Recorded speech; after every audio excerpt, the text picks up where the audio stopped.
Jadi ada upaya pembungkaman kepada Mami DP setelah Mami DP mencoba untuk juga membantu Dr. Gladys untuk bisa meng-up dan mengawal kasus dugaan pemerasan dan tindak pidana pencucian uang ini. Maka muncullah bujar-bujar, bahkan sampai junjungannya pun sekaligus turun gunung untuk apa? Membahas lagu Garam dan Madu yang di cover oleh Mami DP. Kalian sadar nggak sih kalau lagu Garam dan Madu yang dibawakan oleh Mami DP itu terngiang-ngiang dan membekas sekali di kepala kita, guys. Sudah banyak kok artis yang mengcover lagu Garam dan Madu, contohnya Mama Ute. Mama Ute menyanyikan lagu tersebut dengan khasnya diva, suaranya seperti apa, kelasnya seperti apa, dan Mami DP juga membawakan lagu ini sesuai dengan warna suara Mami DP, yaitu sebagai seorang penyanyi dangdut. Masalahnya di mana? Kalian mempermasalahkan apa? Suara bagus begitu masih aja ada celah. Bahasin bahasa Inggris orang lagi nyanyi, tujuannya itu dengar suaranya, bukan spelling, bukan pronunciation. We are not in the middle of speaking class. Ini lagi nyanyi, bukan lagi kelas speaking bahasa Inggris, ngerti nggak sih? Jadi nggak usah ngajarin bahasa Inggris gitu. Malah ada satu akun yang khusus membahas ngajarin Mami DP bahasa Inggris. Kalau dalam penggunaan kalimat in the middle of speaking, tentu saja itu akan bermanfaat. Tapi kalau lagi nyanyi, kamu ngucapin pelan-pelan itu nggak bisa, sementara nadanya tuh cepet. Sudahlah, nggak usah digoreng-goreng, digiring-giring. Kawal kasus dugaan tindak pidana pencucian uang dan juga pemerasan. Semoga kasus ini cepat selesai, semoga bisa diusut tuntas. Kita tetap percaya para bapak-bapak polisi kita bekerja tegak lurus, adil bagi semuanya. Jangan tergiring opini, jangan pengalihan isu, kawal terus. Jangan mencoba membungkam Mami DP, karena Mami DP akan terus mengawal kasus ini. Semakin hari, kubu sebelah semakin panas dan semakin ketakutan.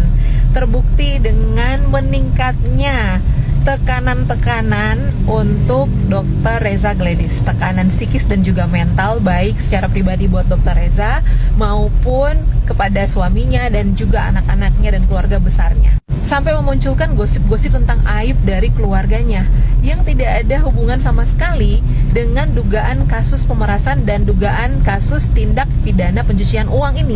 Yang terbaru adalah ini nih, heboh banget di kemasan, di packaging dari peeling glowing sama peeling masknya itu yang produk juaranya Dr. Reza, yang Dr. Reza pakai sendiri dan menurut dia itu adalah yang paling dia suka, favoritnya dia. Itu yang kalian mau coba untuk jatuh. Silakan di pause dan baca sendiri. Ini dari IG story dari Dr. Reza, klarifikasi mengenai produk itu. No, bukan produk, packagingnya aja. Kalau masih nggak paham juga nih, saya jelaskan. Jadi itu masalah packaging aja. Packaging yang sudah kadung diproduksi lebih banyak dan bersisa, sementara isinya sudah habis dan mau diproduksi ulang, dan notifikasinya juga sudah kadaluarsa, sehingga berkomunikasilah pihak Glavisia dengan BPOM. Ini gimana supaya masih bisa pakai packagingnya, dan BPOM sendiri yang memberikan saran kalau nggak apa-apa ditutupin aja dengan NA yang baru.